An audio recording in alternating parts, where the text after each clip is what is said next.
Hey guys, hoping all is well with everyone. So in this video we are going to be continuing our read along of The Secret Zoo, The Final Fight. And in this video we are going to be continuing with chapter 9.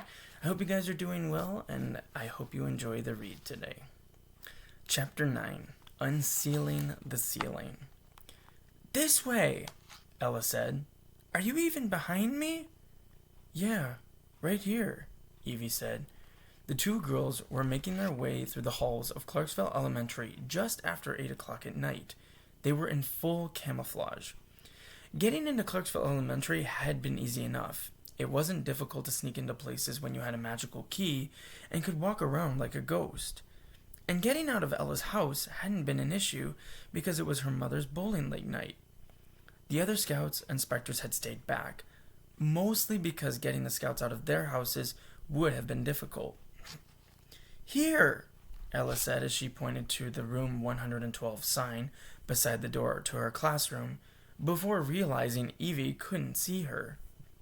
She checked the handle. Locked. Ella fit the key into the lock and then pushed open the door. Inside the room, there was no risk of being seen, and the girls came out of their camouflage. Ella turned on the lights. Over there, Ella said as she pointed to the front of the room. The girls weaved between the students' desks and stepped in behind Mrs. Simmons's. See the hole? She pointed to the tile just above the whiteboard. Megan thinks the centipede fell through that. Evie tucked her long bangs behind her ear and glanced around the room. Then she walked over to one side of Mrs. Simmons's desk and said, Come on, help me. Ella, knowing what Evie had in mind, moved to the opposite side of the desk, and the girls carried it over to the wall with the whiteboard. Evie heaved a chair onto the desktop, scattering a stack of papers and knocking over a picture of a buck-toothed girl with braces, Mrs. Simmons's daughter. Ella jumped onto the desk and said, I'll check it out. You hold the chair. Then she stood on the plastic seat, squatting a bit so her head wouldn't touch the ceiling. She planted her hands on the tile with the piece missing. Then she applied a little pressure, and the square tile shifted in its metal frame. It was going to be easy to move. Ready? Ella asked. Ready, Evie answered, still clutching the legs of the chair. Ella pushed softly. The tile slowly rose. 1 inch, 2. The space above the ceiling was revealed as a thin black gap.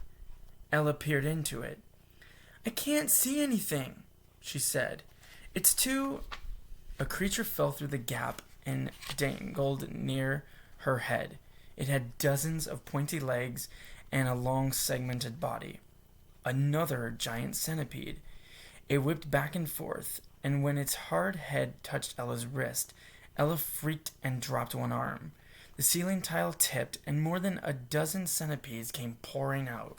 They rained down on Evie, a few landing on her shoulders and back, one getting caught in her hair. Ella fell off the chair. She came down hard on the desk and then rolled onto the floor. When she felt dozens of little pricks on her neck, she grabbed the end of a long centipede and flung it across the room. Then she jumped up. The centipedes were crawling around the legs of desks, fleeing to new places. One was trying to burrow beneath a mat. Squirming and groaning, Evie swatted 2 centipedes off her body. Then she gestured toward the ceiling. Are there more? I didn't see. Evie hopped onto Mrs. Simmons's desk, saying, I need a light. A flashlight or something. Ella knew emergency items were kept in the back of the room. She retrieved the flashlight and gave it to Evie. Evie, standing on the chair, aimed the beam of light into the dark opening and slowly stood up straight. Her head went into the ceiling, and then her neck and shoulders. She swept the flashlight beam around, and in its dim glow, Ella could see the specter's worried face. Then she jumped to the top of the desk, and then to the floor. What's up there? Ella asked. Evie simply stood with her arms at her sides, the flashlight making a bright circle on the floor. She took off into a distant part of the room. Evie, what's wrong? No answer. The specter continued to stare into space. Ella snatched the flashlight from Evie and climbed onto the table. She started to step onto the chair, but stopped. A part of her didn't want to see what Evie had. A part of her was too afraid. But she got up anyway, stood up straight, and aimed the beam of flashlight into the darkness. She flinched and almost fell. The hidden space above the ceiling was infested with giant centipedes. As many as 100 were crawling over the tops of tiles and one another, their smooth bodies gleaming in the beam of the flashlight. Ella jumped down to the floor and said, "There's a portal! Somewhere close." Evie glanced around. Where? There were 2 closets in her classroom, and Ella checked them both. Nothing. She looked up at the ceiling, listened closely, and could faintly hear the patter of tiny feet. She followed the noise across the room and then put her ear against a wall. The noises were twice as loud. She jumped back and looked at Evie. "What?" Evie said. "What is it?" "The portal!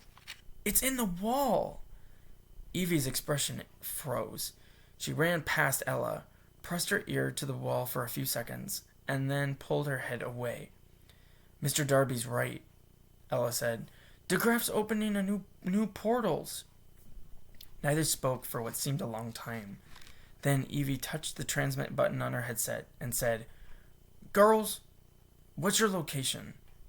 One of the specters, Jordan, said, "We're scattered along the perimeter of the Clarksville Zoo, keeping an eye on things.